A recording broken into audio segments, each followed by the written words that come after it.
আমরা ভাবছিলাম যে বাংলাদেশের ক্রিকেটটাকে আমরা কিভাবে ডিসেন্ট্রালাইজ করতে পারি। ডিসেন্ট্রালাইজেশনের যে মূল কারণটা সেটা হচ্ছে যে আমরা প্রথম বিভাগ first class cricket youth under 19 যারা খেলেন তাদের দুদিনের ক্রিকেট আমরা বিভিন্ন চারটা রিজন ঠিক করেছি। রাজশাহী, চিটাগাং, ব্রিটেন, ঢাকা এবং সিলেট। বাংলাদেশের ক্রিকেট আজকে যেখানে দাঁড়িয়ে আছে আজকে 25 বছরে আমরা পা দিলাম এবং এই 25 বছরে আমাদের অর্জন, আমাদের সাফল্য, আমাদের কিছু ইমপ্রুভমেন্ট এরিয়াস, আমি ব্যক্তিগতভাবে কখনো নেগেটিভ কথা বলি না, আমরা কখনো হেরেছি ইমপ্রুভমেন্ট এরিয়াস বলতে চাই।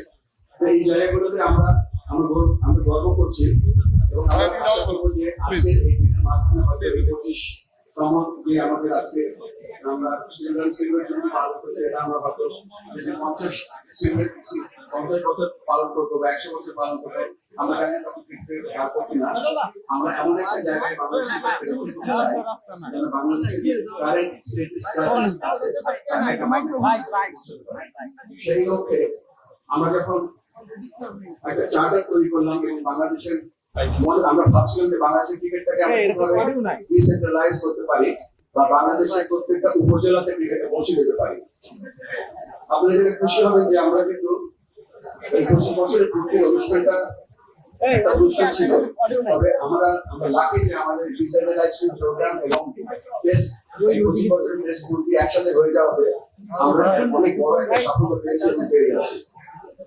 আজকের দিনে আমরা একটু ডিক্লেয়ার করতে চাই যে ডিসেন্ট্রালাইজেশনের যে মূল কারণটা সেটা হচ্ছে যে আমরা প্রথম বিভাগ first class cricket youth under 19 যারা খেলেন তাদের দুদিনের ক্রিকেট আমরা বিভিন্ন চারটা রিজন ঠিক করেছি।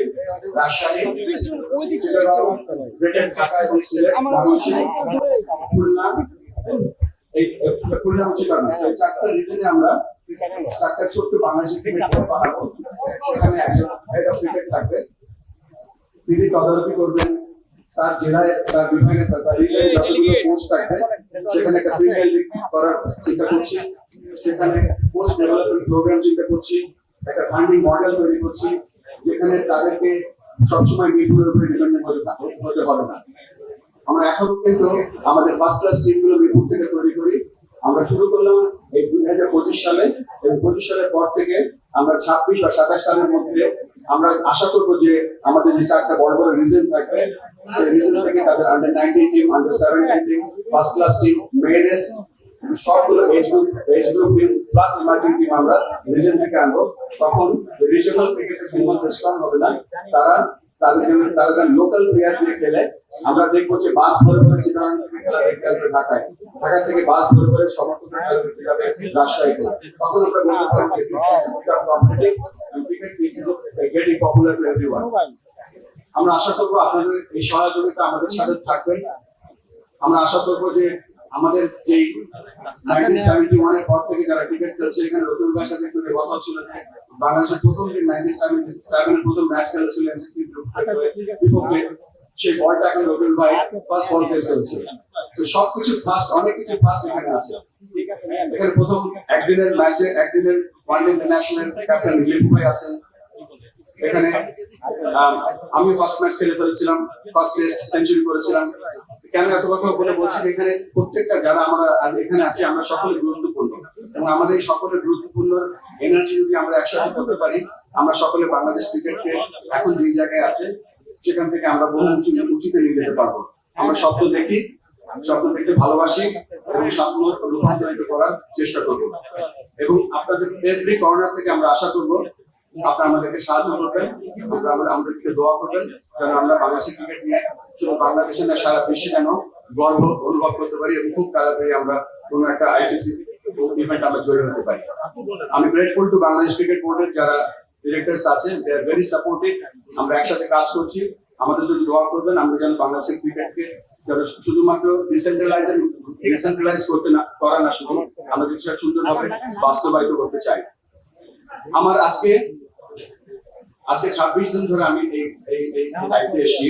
এই 26 দিনের মধ্যে আমি চার পাঁচটা প্রজেক্ট নিয়ে গিয়েছি। আমি ন্যাশনাল স্পোর্টস কাউন্সিলে আমি চাই আমাদের মাননীয় আমাদের যুব ক্রীড়া উপদেষ্টা, আমাদের এনএসসি ডিরেক্টর সাহেব, যখনই আমরা গিয়েছি কখনো না বলেনি। We hope that relationship will go on.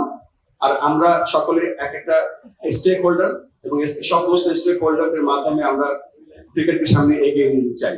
আমি একটা ছোট্ট গল্প বলতে চাই। আমাদের বাংলাদেশ প্রথম টেস্ট দলে যে দলটি আছে, যারা আজকে দলে নেই তাদেরকে আমরা মিস করছি, যারা ঢাকায় নেই বা যারা আজকে সময় করে এসেছেন, আপনাদের সকলকে অনেক অনেক অনেক ধন্যবাদ জানাচ্ছি যে আপনারা সময় করে আজকে এখানে এসেছেন। এবং আমাদের 25 বছরের এই অনুষ্ঠানটা ক্রিকেট ডিসেন্ট্রালাইজেশন আর গ্রোয়িং কানেক্ট অ্যান্ড গ্রো প্রোগ্রামের মধ্যে এত তাড়াতাড়ি বাংলাদেশ ক্রিকেট বোর্ডের সমস্ত কর্মকর্তারা যারা এটা সুন্দরভাবে আয়োজন করতে পেরেছেন, আপনাদেরকে ধন্যবাদ।